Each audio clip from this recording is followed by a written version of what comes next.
Have you ever wondered what really happens to the men trapped inside a T-72 when its armor fails? It isn't pretty. In fact, crews call it the jack-in-the-box effect, because when that ammo carousel ignites, the turret doesn't just pop off, it launches sky high, and the men inside rarely stand a chance. But the truth goes deeper than exploding turrets. For 50 years, these tanks have rolled into wars from the Middle East to Ukraine, leaving behind a trail of burned steel and broken lives. Tonight, we're exposing the dark truth about the T-72 and the horrors its crews endure. Stories you were never meant to hear. Stay with me. When the T-72 was conceived in the late 1960s, it wasn't designed with the men inside in mind. It was designed with numbers in mind. The Soviet Union had studied the lessons of World War II with brutal clarity. The Red Army's victory over Nazi Germany came not because of superior armor or safety, but because of overwhelming force. The legendary T-34 had been produced in the tens of thousands, swarming the battlefield in such numbers that it overwhelmed even Germany's technologically advanced Tigers and Panthers. Soviet planners walked away with a grim conclusion. Mass production, not survivability, wins wars. The T-72 was built on that philosophy. Engineers stripped away the extra manpower of a four-man crew, replacing the human loader with a mechanized autoloader. The result? Only 3 men were needed to fight the tank. Fewer soldiers meant faster training, fewer resources spent on rations and uniforms, and smaller hulls that were harder to hit on the battlefield. But this efficiency came at a deadly price. With the autoloader sitting directly under the crew's feet, those 3 men were trapped inside a pressure cooker of steel and high explosives. Unlike Western tank designers, who gradually moved toward protecting their crews with features like armored ammunition storage and blowout panels, the Soviets accepted the risk. To them, tankers were not irreplaceable specialists. They were expendable assets, as replaceable as the machines they drove. Military historians have described the Soviet doctrine as quantity over quality, a doctrine that considered the tank's battlefield value more important than the men inside it. For the West, the crew was the priority. For the Soviets, the tank was the priority. This chilling calculation shaped everything about the T-72. Fast to build, easy to train, cheap to replace. For the men inside, that meant survival was never the design's main goal. Step inside a T-72 and you immediately feel the claustrophobia. The gunner and commander sit crammed shoulder to shoulder in a turret barely large enough to move,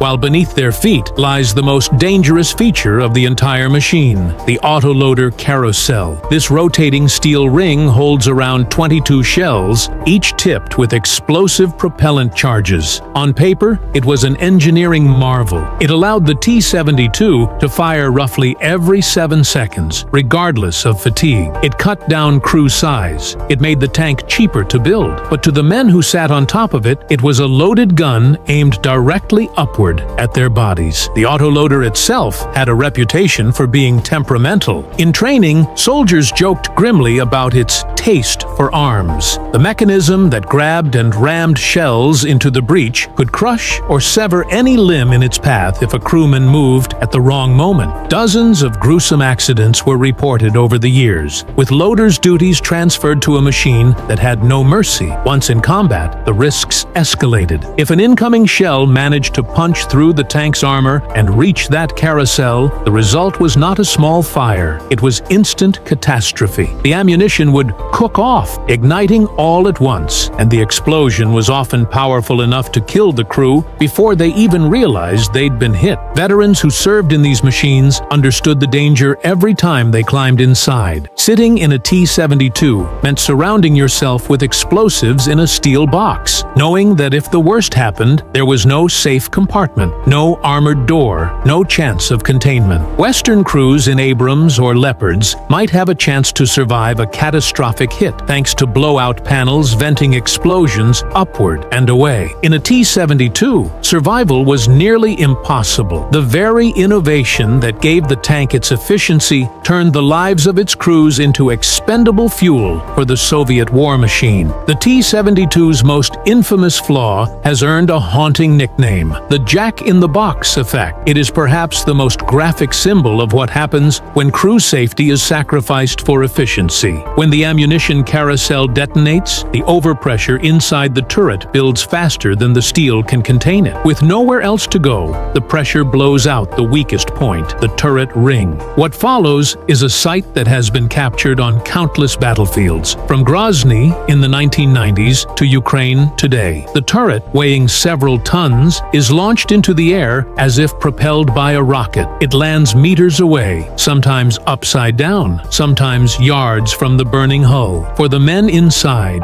there is no survival. The explosion doesn't give them seconds, it gives them milliseconds. This horrifying effect is not just theory. During the First Chechen War, Russian crews advancing into Grozny watched in horror as one T-72 after another erupted in fireballs, their turrets catapulting skyward. Survivors described seeing fellow tankers vanish instantly, incinerated by the overpressure before they could even scream. In Iraq, U.S. tankers reported destroying Iraqi T-72s with single shots, watching as turrets flew into the desert night. And in Ukraine, modern drone footage shows this effect again and again, turning the jack-in-the-box from whispered rumor into a viral image of modern armored warfare. Military analysts are blunt about what it means. If a T-72 is penetrated at the turret, the crew is finished. Western analysts note that blowout panels in NATO tanks often save lives, even when the vehicle is destroyed. But in the T-72, the crew is part of the explosion. For viewers, these images are shocking, even mesmerizing. For the men ordered to climb into these tanks, it is a silent fear that never leaves them. The knowledge that one lucky strike from an enemy RPG or missile could turn them into nothing more than ashes inside a steel coffin.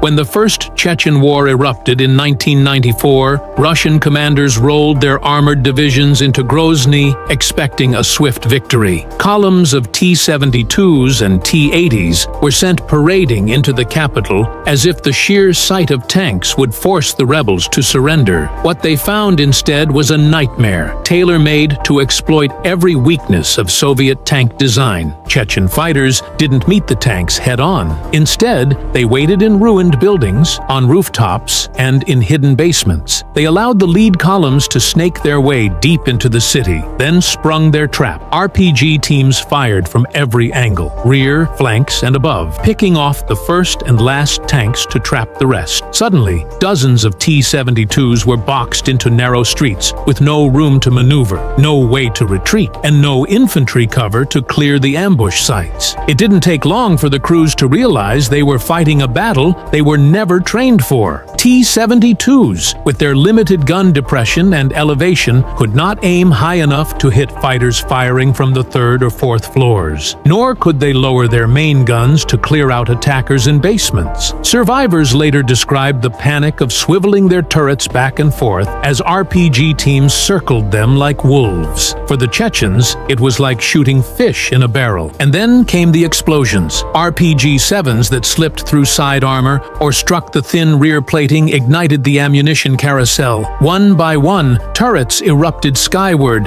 in the dreaded jack-in-the-box effect. Streets filled with smoke and flames as burning hulks blocked escape routes. Soldiers trapped inside screamed over radios for support that never came. By the end of a single day, dozens of tanks were destroyed, their turrets scattered across Grozny like tombstones. Survivors called it the tank cemetery. For the crews, Grozny was hell on earth. Many burned alive, trapped in their steel coffins. Others tried to claw their way out, only to be cut down by machine gun fire as they emerged. It was a battle that exposed the T-72's deadliest flaws in the most brutal way possible. In close-quarters urban warfare, the tank was not a weapon of invincibility, but a rolling death trap. While Grozny showed how vulnerable T-72s were in urban ambushes, the Gulf War of 1991 revealed their weaknesses on the open battlefield. Saddam Hussein's Iraq fielded hundreds of T-72s, many of them downgraded export models. They were dug into defensive positions across the desert, waiting to face off against the American Abrams and British Challengers. On paper, the Iraqis seemed prepared. They had numbers, fortified positions, and favorable terrain. But what unfolded was nothing less than an armored massacre. The U.S. M1A1 Abrams tanks entered the fight equipped with cutting-edge thermal sights, advanced fire control computers, and depleted uranium ammunition. Iraqi T-72 crews, by contrast, peered through outdated optics that struggled even in daylight. At night, they were effectively blind.